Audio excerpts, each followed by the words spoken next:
Hey everyone, it's Sandra, and you're listening to the Talk Carby to Me podcast. Do you think there's something to the fact that we define age in the sense of like what's old? Maybe I'm sure it has like a psychological effect to it. I mean, look, I'm like half kidding, right? Like I realize that I'm not old, right? I understand that. But I do like in comparison like to what I used to see myself like in college, when I used to think of someone that's 32 years old, right? Like when I started thinking like that, I mean, it's, like you're an adult. You are for sure an adult in your 30s.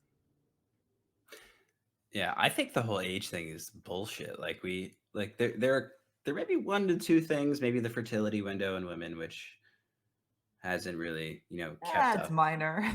Hasn't really kept up with our progression in aging, I guess, as you would see. And what I mean by that is as the life expectancy increases, that hasn't necessarily seemed to. But again, I'm not a biologist, so I'm not a fertility specialist, so don't ask me. But it would appear so. You Yeah, got but people, hmm, huh? sorry, I'll cut you off. No, go for it. Yeah, I was but gonna say just based on like modern medicine, like we can now have kids later on in life. So yes, like biologically we can't keep up, but thanks to modern medicine, like we're kind of making it happen better. yeah, but I think there's something to it. Whereas and this will segue into something. We everyone is like, "Oh, I'm 30, I'm now old, and my knees crack and my back hurts," and you see those memes, and it's kind of funny, and it's like, is this really true, or did we just create this narrative? So obviously, you're a little bit more springy when you're 16, 17, 18, because you're not quite like set in the patterns of your chosen life. And what I mean by that is when you're 16, 17, 18, you're moving around a lot. Like, and then you go to college, you're still moving around a lot, you're drinking a lot, partying, stuff like that. You're probably not taking care of yourself too well.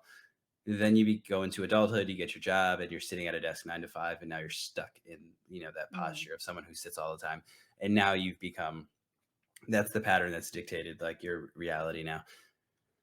And it's like, is it so much that, or is it so much that like, oh my god, like we're just telling ourselves we're old now? Because you see it all the time, people in their 30s, 40s, 50s, 60s hitting these like monumental athletic achievements, these incredible health markers.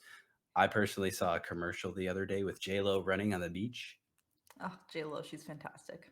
And it's like for some people, and they seem to be like, I'm not old. And other people are like, oh my God, I'm old. And they're like 24 and they really like 85. And so it's an Yeah, interesting I thought. I think it's like really much depends on how much are you taking care of your body. Like, are you exercising? I really think exercise is the fountain of youth. Are you exercising? Are you eating right? Are you, your mindset? What is it? I think that all influences it. Because if you think you're old and you do nothing about it, right, and you just continue to be sedentary, then yeah, you're just going to continue to waste away. Mm. I mean, look at all those people you were in high school with or like in college with, right? Compare yourself to them now. Like, how different do they look and act and move around than in comparison to you who works out every day? Yeah. I have, it's actually kind of funny. My group of friends ages very, very, very well. But quite often when we visit home and we run into folks we went to, middle school, high school with, or friends back in the day from the early 20s, everyone looks a lot different now. And it's like, oh, they're like, oh my, and they're like, oh my God, you look the same. And like, so I look this exactly the same as I did when I was like, 22, 23. The difference is now I care less. So sometimes Mm. I'll look very, very homeless. But as I've matured, not gotten old, I've gotten more of an appreciation for being comfortable in terms of what I'll wear.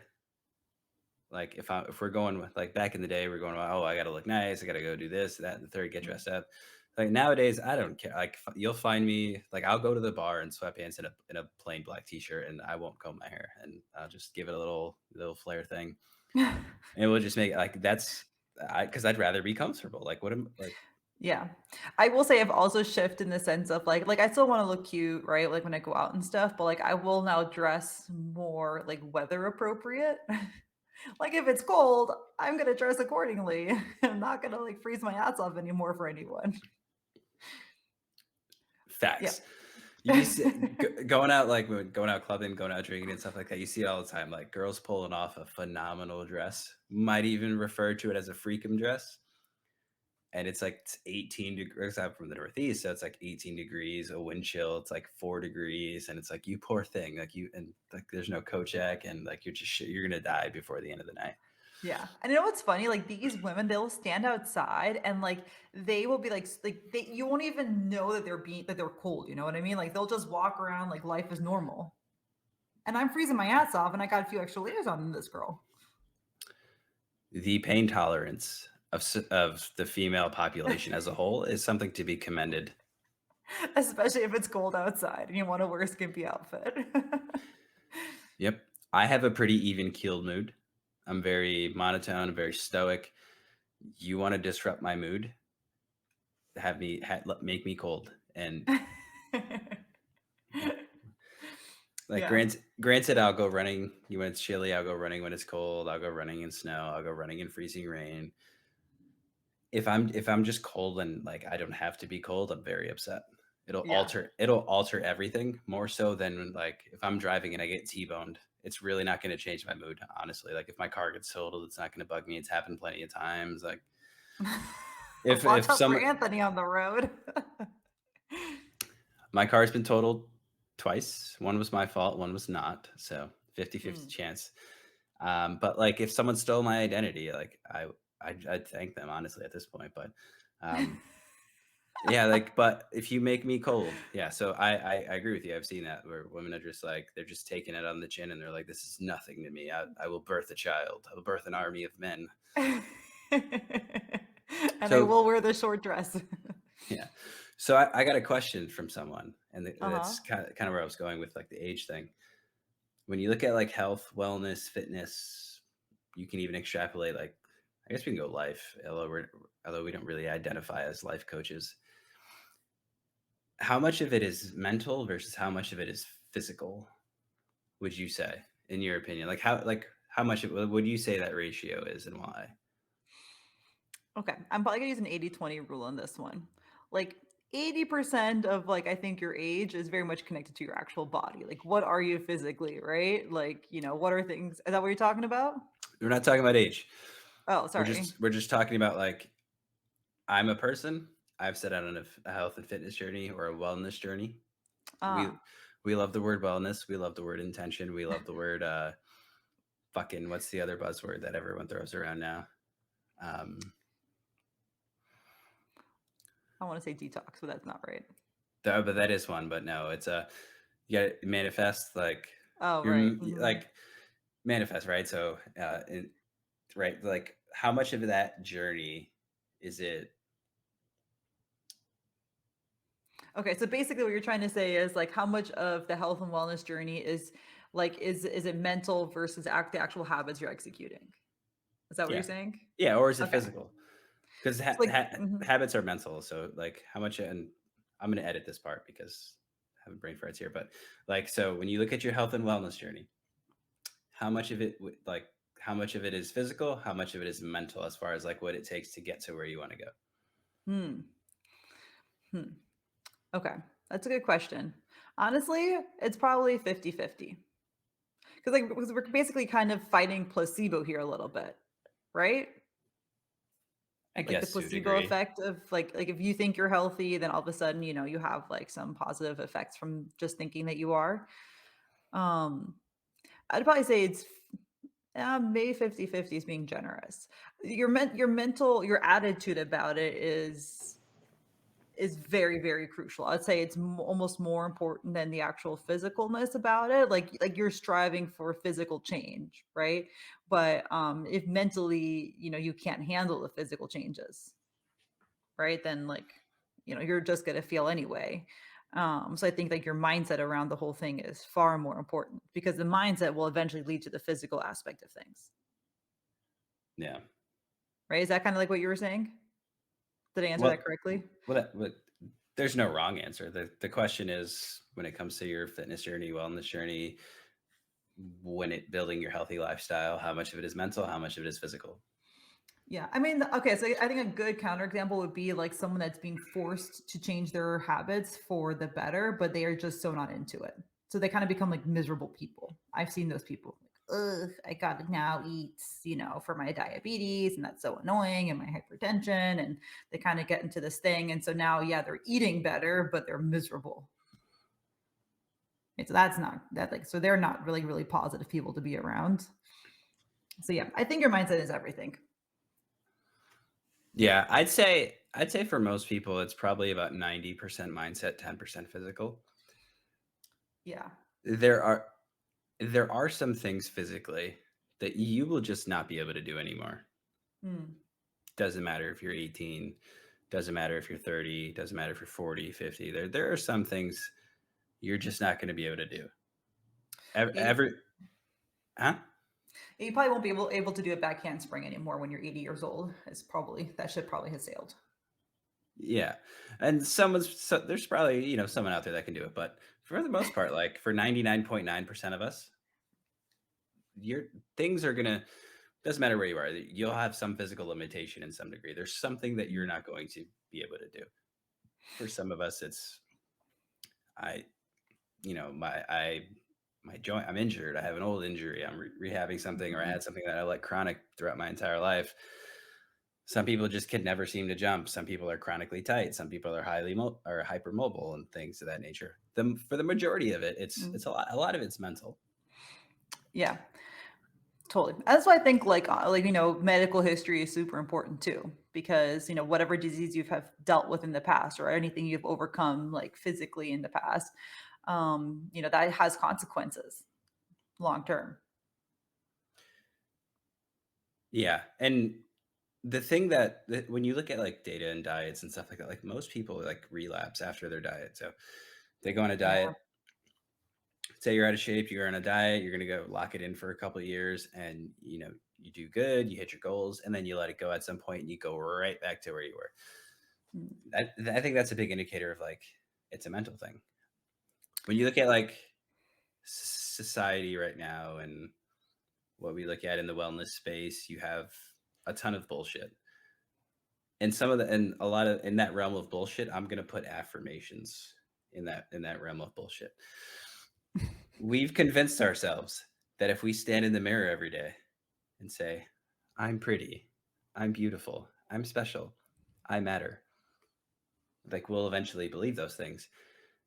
The problem with it is you never hear them say, like, you wake up and you're like, I'm I'm a healthier version of myself. I am an improved version of myself. And if you are out of shape, you're someone who has terrible habits, you're someone who doesn't take care of themselves. You don't have the fitness habit, you don't have the exercise habit, you don't have the activity habit, you don't have the nutrition habits.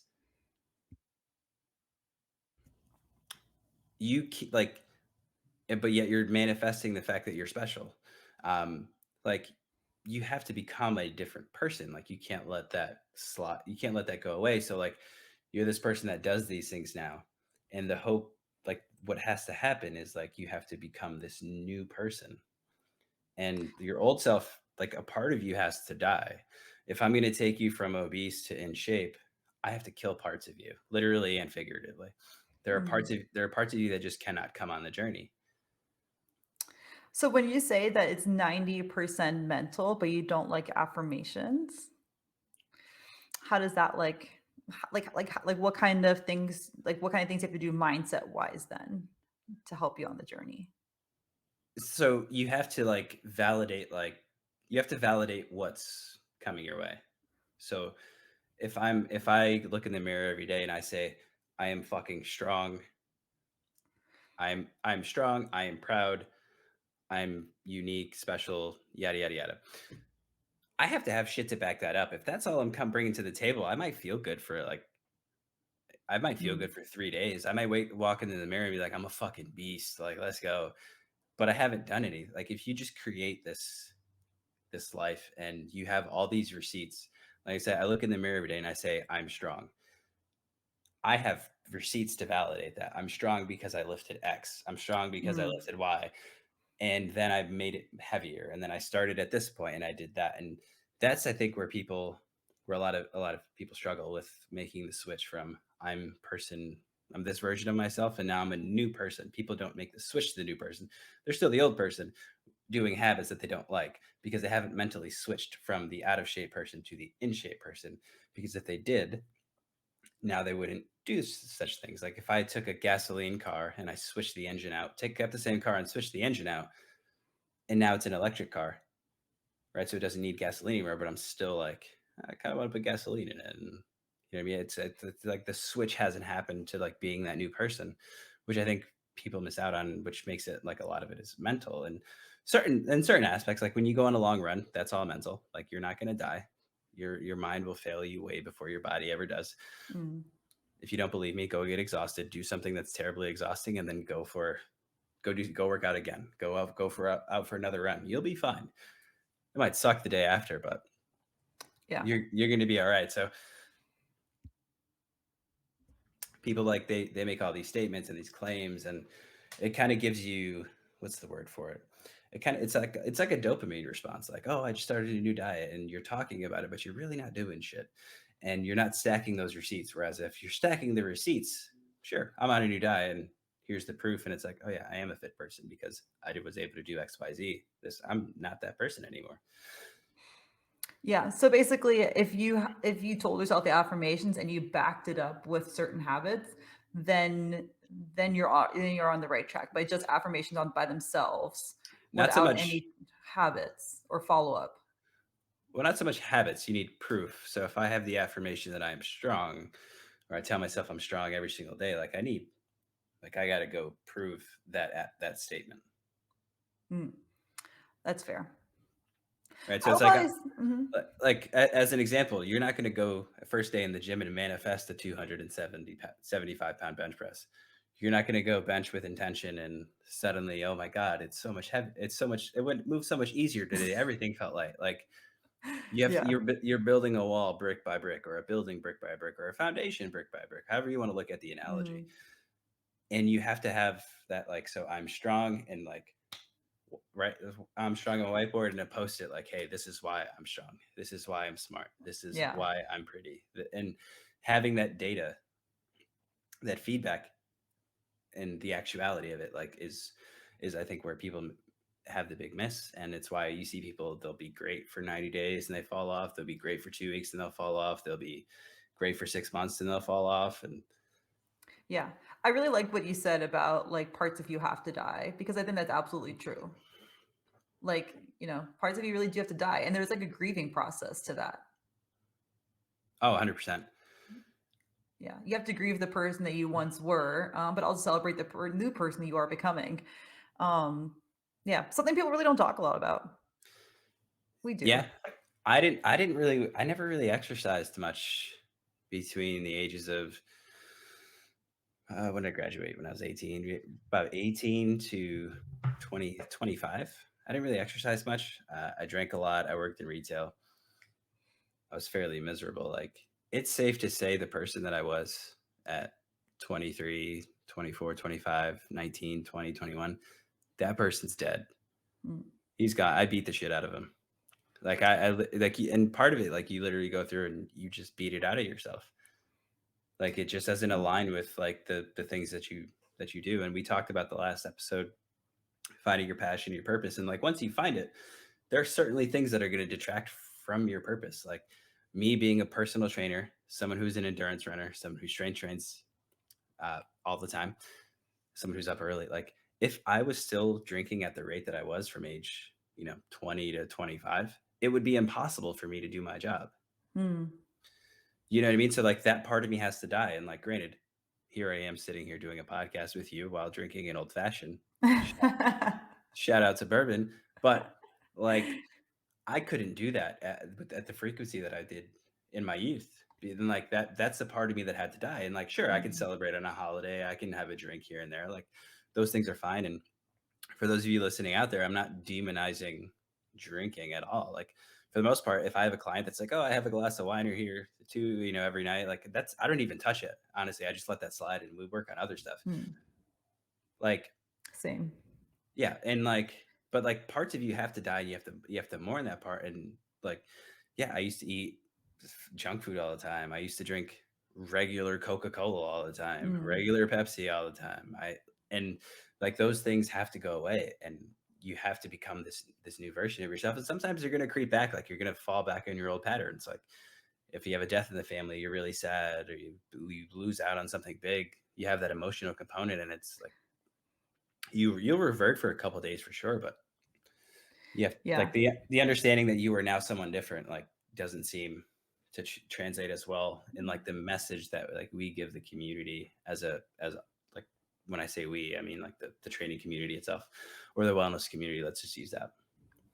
I would say I am still chasing that regardless of what I've accomplished in the past 10 years in the nutrition and fitness space. I feel like I'm still chasing being that like super fit, like super healthy, eating clean kind of a person all the time. Coming from someone who, if I reflect actually back on my diet, like I am, I eat very well, I exercise regularly and all those things. Like I'm a fairly fit individual, and yet I'm still chasing being that person. Like I probably, a part of me always feels still like that overweight girl, that ate like shit all the time and is like in that depressed state. Like a part of me, like that's like I feel like I revert easily back to being that person. I'm constantly in fear of that person, and that's constantly my driving force too. So that maybe that person never like fully died in me, and but at the same time like I use that as my motivation to keep going and keep pushing because I don't want to be that person again. Yeah. Yeah, for me and my take on it is slightly different, but in the same realm. I look at it as I'm in competition with that version of myself. So what I could do at 20, I have to beat that now. So like now, and I've said it before, I'm stronger, I'm faster, I'm bigger, I'm healthier, I'm more athletic at 34 than I was at 21. Mm, I think the one difference is probably going to be vertical jump height and depth perception. That's one thing that I've shout out to what we were talking about earlier as far as like, oh, we're getting old and things change. Like my depth perception's been a little screwy. Granted, I'm relatively blind anyway, but it's been a little off lately, more than I'm used to. But I look at it as like how much I left so much on the table in my youth. And granted, I yeah. have to work harder now, right? So I have to hit the iron that much harder than I did when I was younger because I don't have the bonus multipliers of being springy, not being injured, not having chronic posture issues with that come from my habits and stuff like that. So I'm constantly trying to one up that previous version of myself. And you look at, and this is the very cliche one, get 1% better every day. Mm, But it's that same thing, and just forcing yourself through that. And like the old person had habits XYZ. I now have habits XYZ, and sometimes I might like the old habit Z, but now it's XYZ and Z2, and you know what I mean. And there's this new direction and this new path. But like when you find your purpose, and that's why it's so important. That's why we talked about it last time. When you have your purpose, you have to understand that the part of you that you were supposed to kill to become this new part that you wanted will detract from your purpose. yeah, you know what else I think is like another interesting challenge that people face as they grow up is that like what being physically active looks like as a kid is so different to what being physically active looks like as an adult. Like, it doesn't translate actually. Like, as a kid, you're in sports, you're doing activities, right? But, like, you're not going to the gym as a kid unless you're 14 and older. But before then, you're not going to the gym or anything. So, like, the habits that you would need as an adult to be physically active, you really don't develop those habits until you're older. Well, also when you're young, you can accept more variability. Yeah. So as you get older and so your skeleton, obviously, if you look at the skeleton of anyone under the age of 18, most people they're very bendy. Mm. Like they can contort, they especially go all the way down to like 2 years old. A 2 year old usually has the most perfect squat of all time. They're usually really flexible. That's why when you train teens and adolescents, like the hardest thing is teaching them to use their core because their core hasn't really functioned in the way that it needs to because they're wrestling, they're running around, they're all over the place. Um, so they haven't formed, but also, right? So they can appreciate more variability, right? So just like when you look at a car accidents, when the driver's drunk, the drunk driver's usually not the one that gets injured, it's the other person because the other person sees it, anticipates, and stiffens up, and that's where the breaks happen. Mhm. Whereas the drunk driver is more so very loose, very fluid, and obviously they're intoxicated and shouldn't be driving, but they can accept the instant change and variability much faster. And when you look at athletic populations and not athletic populations, that's really what it's about. And athletic people, I can put you down and I can set up a bunch of parameters and move forward and back, forward and back. Whereas an athlete at any level is you're moving left, right, diagonal, back, up, down, Mhm. jumping. Now you got to hit the ground. Now you're on the ground, stuff like that. And like you can receive that so much more. Whereas when you're older, you've had like the construct of expectation, so you're less adaptable to variability in your environment. Yeah. Yeah. That's very fair. Very, very fair. I kind of see even that in my own little 10-week-old kid. I Yeah, mean, this thing is like a noodle.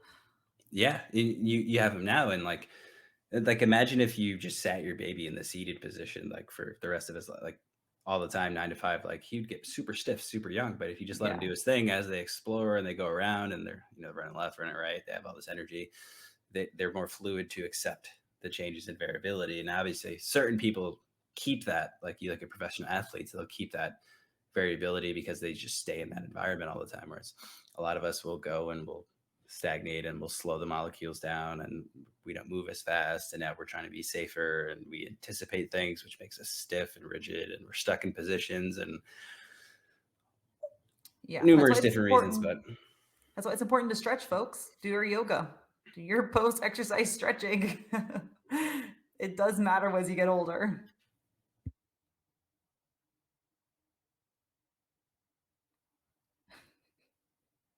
you know, sneeze.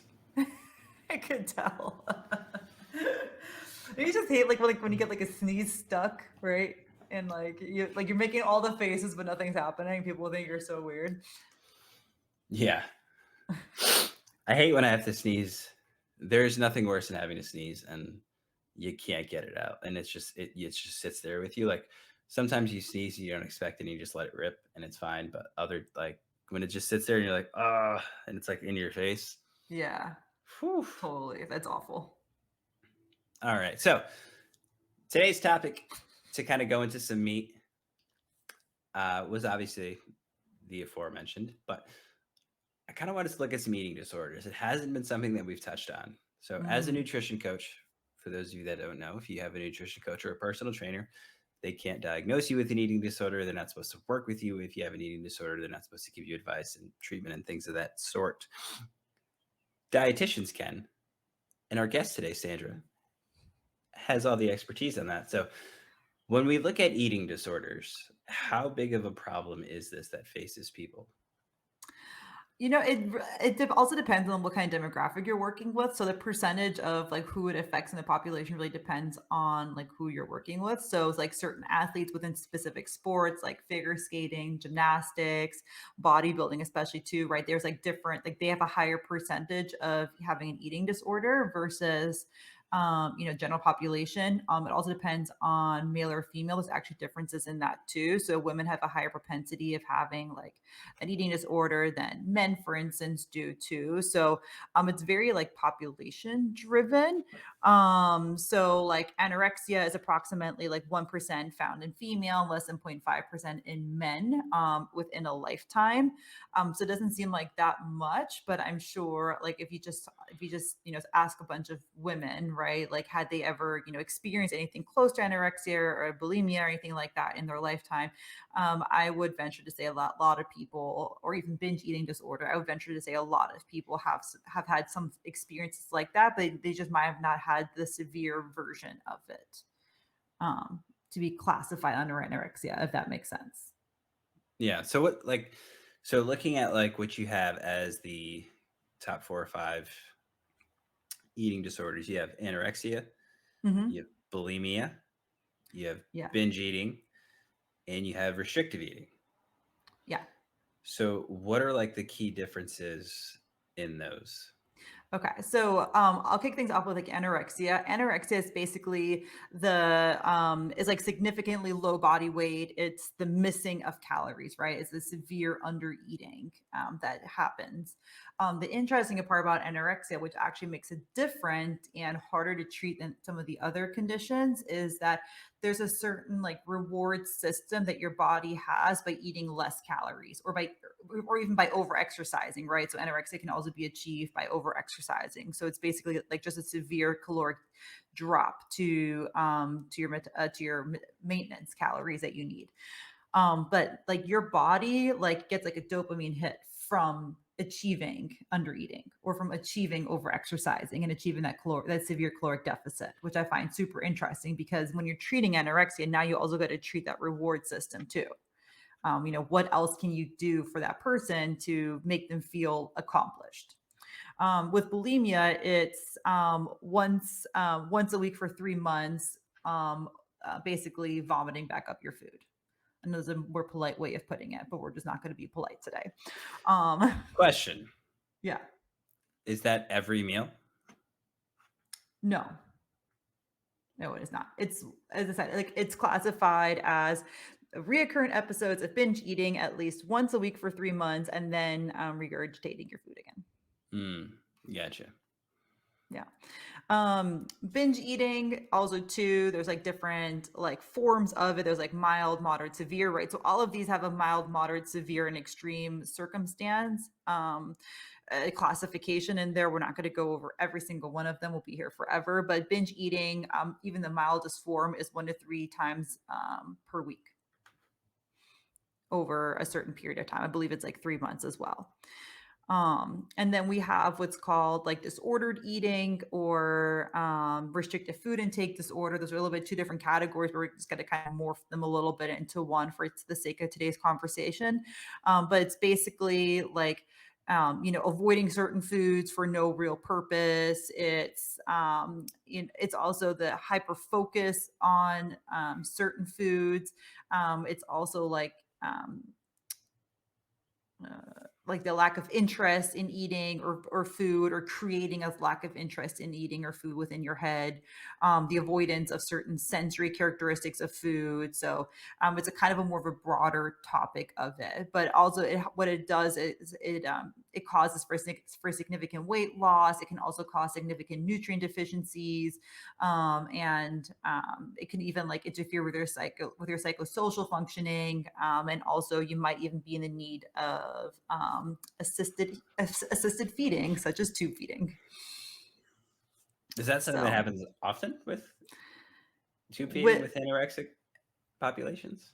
like if you are severely anorexic or severely yes, that can happen. So if you get taken to the hospital, for instance, right, it's all very controlled. So like as a dietitian, I find dealing with someone with severe eating disorders, like I usually say, I'd love to help you, but I have someone better for you. So I refer them out to other people just because there's so many details to it. And it's such a, it's way more complex than it seems to be. So I like to refer people out to it unless it's more in the mild state. If it's mild, I can help, right? But if it gets more moderate plus, I like to refer it out. But yeah, there is a place for tube feeding in all of this. Yeah. So, why do you think this seems to appear more in men, or excuse me, women than men? I think women, like I think women especially, they have like this severe desire to be a certain body shape. I think there's much more pressure around women to look a certain way than there is for women. I mean, for men, excuse me. So I think like, especially like if you're a 90s baby, right? Like the models back then were itty bitty. Now we have more of like that body positivity movement going on. So it's not as extreme, but especially, when I was a teenager, like you wanted to be a little stick. Like that was the goal, flat stomach. Like all of us women, we want a flat stomach, right? Like that's everyone's goal. Men have that too, but it's not as severe. Yeah, you don't have to have an eating disorder to get a flat stomach, though. You can Y- be you can be about that life and still have a flat stomach, or you know what I mean, and still have a flat stomach or something like that. But I see what you're saying, though. Like the stick figure, so somewhere along the lines or along the road, someone was like, "Oh my god, this is so fucking hot," and like, "This is a stick figure, and she looks amazing, and I can see her collarbone, and oh my god," and like, I don't know what the fuck happened. If you look like I could pick you up over my head and snap you over my knee, I got nothing for you. Like, you need a cheeseburger, you need something like that. Yeah, I think what men would like to see of women is different than what a woman would like to see of a woman, if that makes sense.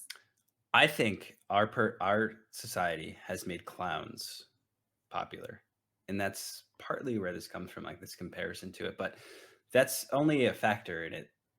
I think when you look at the data between there's 2 other big reasons between why you see it more in women than you see it more in men.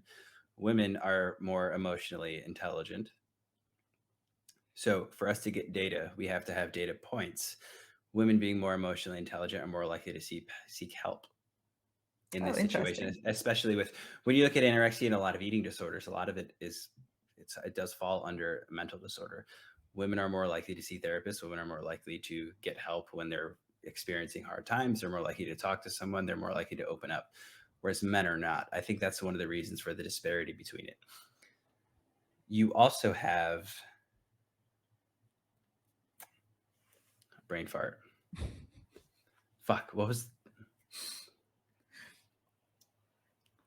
I don't know where you were going with that. Men also have. What was the? There were two things. Two reasons it happens more in women than it is men.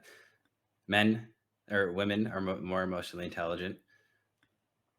Oh, also, there's like this stigma with men where like you can't seek mental help, you can't seek guidance, you can't have like emotion, you can't have this, that, and the third, and you just have to just compartmentalize everything in your nice little box. And you're soft if you have, these expressions of joy, sadness, depression, anything like that. So that lack of seeking help, I think, goes, with a lot of it is undiagnosed. I know tons of people that binge eat. I fucking binge eat. I've been there.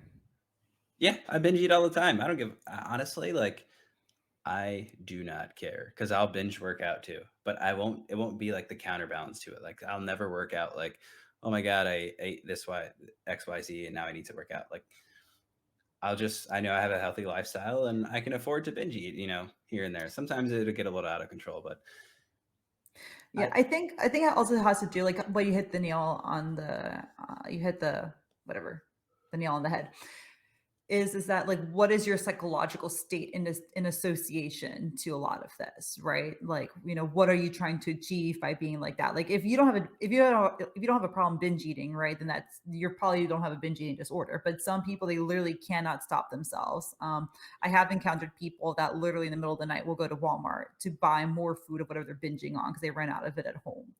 And that's just like way another beast to deal with, right? I've also dealt with some mainly teenagers that are more in the anorexia bulimia space, and like they are just psychologically like they have other things going on that's causing for them to be this way or to eat that way, and behave that way. And there's only so much you can do as a dietitian before you have to outsource that to a therapist. And if there's no therapist working with that, like, I'm out of my scope of practice then too. So it's a very like eating disorders are very, very touchy and they're very, very hard to deal with, in my opinion. Like I would say, you really do need to work with a specialized dietitian when you're talking about eating disorders. And quite frankly, I might even be speaking out of, I might be, not even 100% correct with some of the things that I'm stating just because of how complex these disorders are. yeah, you definitely I would look at it as having a team. Yeah, you need a team. Yeah, so you should definitely have a therapist, psychiatrist, one of the two, if not both, a dietitian, and you should have a physical personal trainer. Yeah. Yeah. One of the things that you see obviously is are like the big concerns, right? So you have anorexia, bulimia, a lot of eating disorders. They affect folks between in their like late teens to early adulthood. Some of it is from neglect, from childhood trauma, things that go unresolved, or the way that you were raised. Let's say you were raised by someone who was real thin.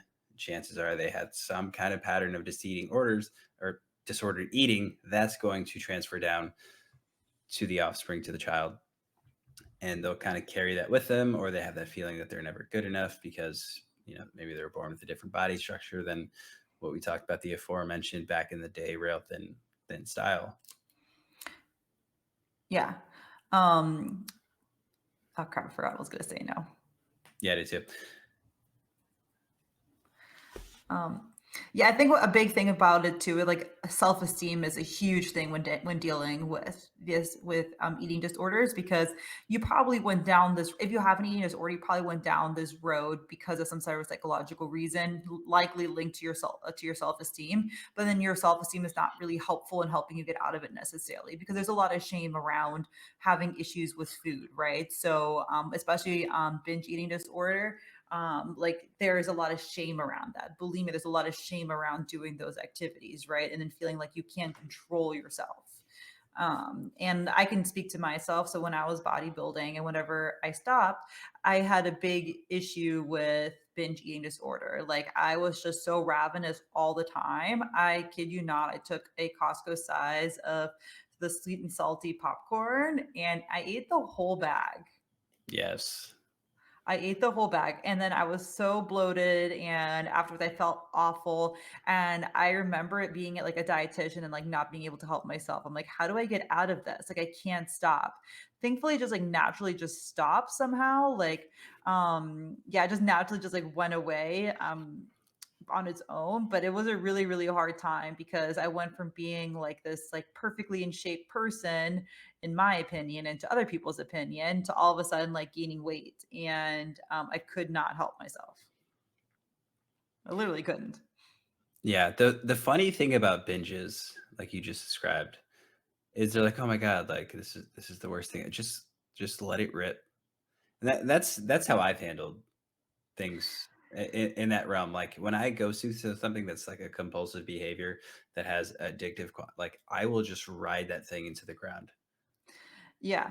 I mean, honestly, like that's kind of like ended up happening for me too. But I think there's like a time difference to it, right? Like for yours, if yours resolved itself within a couple of months, similar with me, it resolved itself within a couple of months. That's probably like you're probably okay, right? But for some people, it goes on for years. Like they battle with this for years and years and years, and that's a completely different thing to deal with. Then, like if you're 3 years later still doing it, we got to look at that. So think of it this way, right? We just talked earlier about the mental aspect of the wellness journey, and you have your bag of popcorn and you eat the whole thing, and it's like, wow, it's Costco size, it's gigantic. This is bad. This is bad. This is bad. Like that's going to transfer over into your psyche and your self esteem. Like I'm a bad person. I'm a bad person. This is negative. This is negative. This is negative. That's going to keep like that cascading effect. I'm fortunate in that, like I mean, I could go binge tonight, and we're back at it tomorrow, back to normal. It doesn't stick around very long, but I don't have that relationship where I see food as good or bad. Like food is just food, and there are better choices, and there are choices that are just a little tastier that I probably shouldn't have so often. But like that's one of the dangers with when you look at, someone might not have a diagnosis as far as an eating disorder or the mental health aspect of it, but or the mental condition of it. But when you look at like, oh, I just ate a whole pint of ice cream, this is awful, and then you're in this like cycle where it's like bad, bad, bad, bad, bad, bad, bad, and you have this black cloud following you around, and it's just gonna like add on to it. Where if it's like, "Ah, whatever, it's just yummy. It's just ice cream that tastes good and it's fine." And like it obviously like food is addicting and things of that nature. And a lot of when you look at like the bodybuilding space that you just referenced, one of the things we know from just cognitively, whatever you restrict is what you're going to crave. So if you're prepping for a Mm, show, right, there's a build phase, there's a cut phase, there's like this long periods of time where you can't have any of this stuff. yeah, And then when you have it, it's like crack to your senses. And literally. yeah, you just go for it. And that's one of the things, and it can create this, depending what your relationship of food going into it is, like food is good, food is bad, this is good, this is bad. It's just food, it's just stuff, and you have stuff that's made better than other stuff. And Yeah. if you can get to that point, you can kind of break that cycle a little bit. um but Yeah, really interesting person to note within this space is Stephanie Buttermore. If you're not familiar with her, check her out on YouTube. I've been following her for a number of years from before she started her new food journey, which I'll explain here in a sec. But she basically was a bodybuilder for a couple of years. And then she had this like insatiable hunger. Like she used to make t-shirts that said always hungry. And she was like what people would consider to be like the perfect fitness female physique and all of that, right? And then she felt like, you know, she couldn't get her hunger under control. She tried different things, and then she decided to what she describes to be of going all in. And it's basically for the following 2 years, she just ate whatever she wanted, however much she wanted, and just kind of like let her hunger and her metabolism kind of fall, but you know, kind of find its points, its maintenance point again on its own. And it took her 2 years to kind of stabilize her weight again and to get her hunger back under control and all of that. But it's super fascinating to see her journey because she did gain a lot of weight. I mean, I think at one point she ate like 4,000 calories a couple days in a row, like, you know, very easily, you know, eating you know, dozen donuts, stuff like that. But Mm. then eventually self-regulated itself again. And now she's like, has like a really good outlook again on food. And yeah, her body isn't like what it used to be, this like rail thin, muscular person. But you know, she has a normal like physique now, you know, but still looks muscular because she still works out and all of that.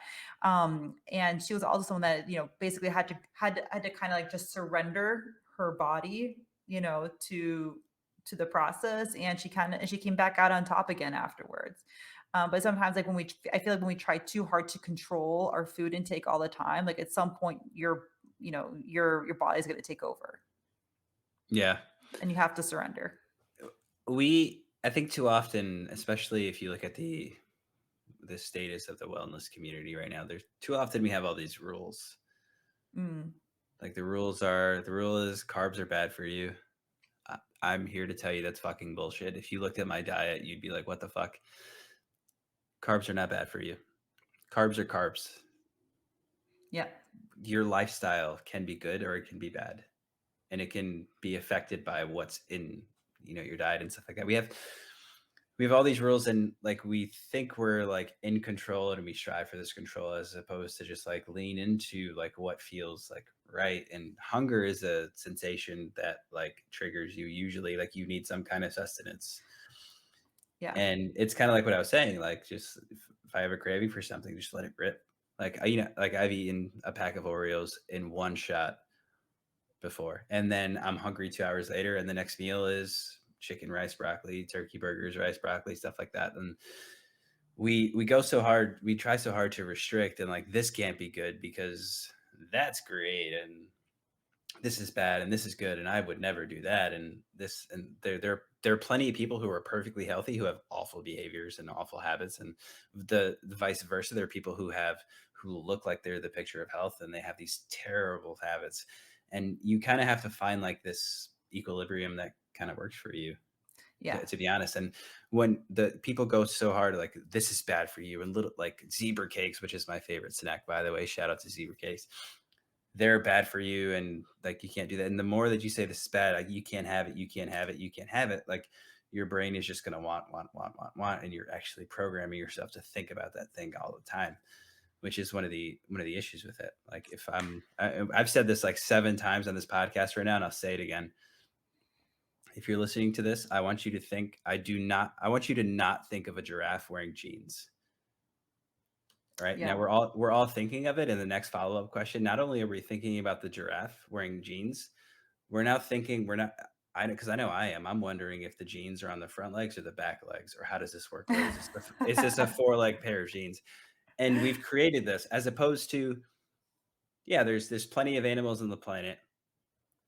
Just make sure you don't kill any of them, right? You're not thinking of a giraffe at all, or you're not thinking of anything. Like, you know what I mean? And we focus on the things that are bad, and instead of just the things that might not help us get to where we want to be. Like they're just there, and we're gonna encounter them Mm, and like you just have to accept that, and you have to work around it. Like you could have an awful diet and outwork it. Anyone who tells you that you cannot outwork a bad diet is lying to you, by the way. You can definitely do it. You just might die from energy expenditure, but or exhaustion, but you could definitely do it. You can outwork a pretty bad diet. Yeah, that's true. You know Well, what I I mean? think And yeah. no, go ahead. I was gonna say, like, I think like we get ourselves into trouble when we start tying our self-worth to food and start tying our emotions to food. And there's different degrees of all of that. I think like having eating disorders, obviously on the opposite end of the spectrum to that. And I also think like we need to stop like looking at it with like such shame or guilt and all of that, and just also being okay with accepting help. I know I have an issue and I'm learning a lot about accepting help, right? But I think we all just need to learn that it's okay to accept help around these things and to, seek help and guidance as well. Yeah. So, You know what I found fascinating looking into eating disorders? what? What do you think is the mortality rate for people with eating disorders? I think it's pretty high. As far as like, and what I mean by that is they die from the eating disorder. Yeah. I mean, I think it's like it's like fairly high, I would say. I don't know the number though. I couldn't give you a percentage. So, of any mental illness, eating disorders have the highest mortality rate. Mm. 10% of the population that has anorexia, right? That's their mortality rate. 10% of them will die. 4% of them for bulimia. Within that mortality rate, what do you think the leading cause of death is? Within that, probably like nutrient deficiency. Right. So you would think that it becomes frailty, organ failure, malnutrition, you are underweight, you fall down and you break something and then you can't recover from that, kind of like what you see with elderly populations. It's actually suicide for both of Mm. them. I almost said suicide. Yeah. Yeah, because you're like in this hell and you can't get out. Yeah, anorexia is definitely the most dangerous one because your system just starts shutting down so much from the lack of calories, and it's really like compensating for it. But also to that reward system, like I talked about, is so tied to it as well. Anorexia is definitely the hardest one, I think, to deal with. Yeah. Yeah. I mean, we can go through. I mean, I'll just quickly touch on the symptoms a little bit. What happens since we're kind of touching on this? Like, if you have anorexia, like you'll have things like dry hair, brittle hair, confusion, dizziness, um, orthostasis, muscle wasting, osteoporosis, dry skin, edema, hypothermia, growth retardation, stool retention, and the list goes on and on. Okay, but for bulimia, there's other things that are more oral, like enamel erosion is a big deal. Salivary gland enlargement is another big one too. Esophagitis, so inflammation within the esophagus, calluses on your hands, like biochemical changes, like low potassium, diarrhea, and edema. So I find that like so interesting how you have like different symptoms to the different eating disorders as well. So if you're a health professional, sometimes like by looking at a person, you can sometimes see some of these symptoms, and you may suspect someone having an eating disorder. I think also too, like, if you're working at a gym or within the physical space, you often see like it's pretty easy to spot anorexia in there. Yeah. It's wild when you can see it and you can tell and like the body style. Yeah. Like even like within like a gym, I find it like fascinating how like you can actually spot someone with an eating disorder, especially anorexia, you can spot that one fairly well too. Like everyone has seen, if you work in a gym, you have seen someone with anorexia or struggling with anorexia there working out. And it's always becomes that thing where it's like as a fitness professional, like can you do anything? Can you intervene? I don't know, it's always an interesting situation for a fitness professional to be in.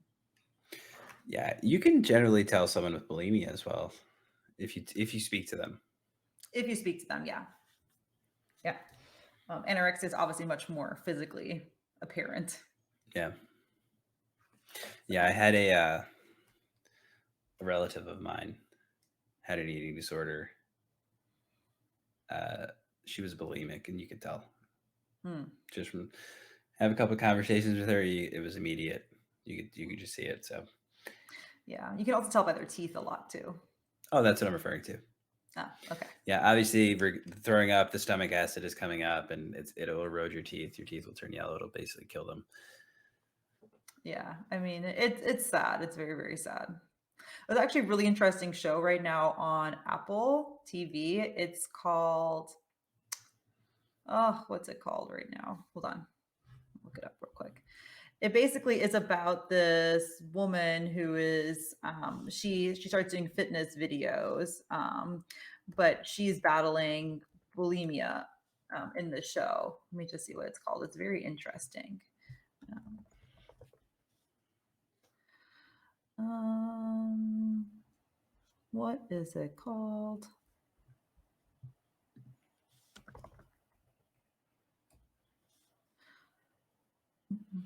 Oh, it's called Physical.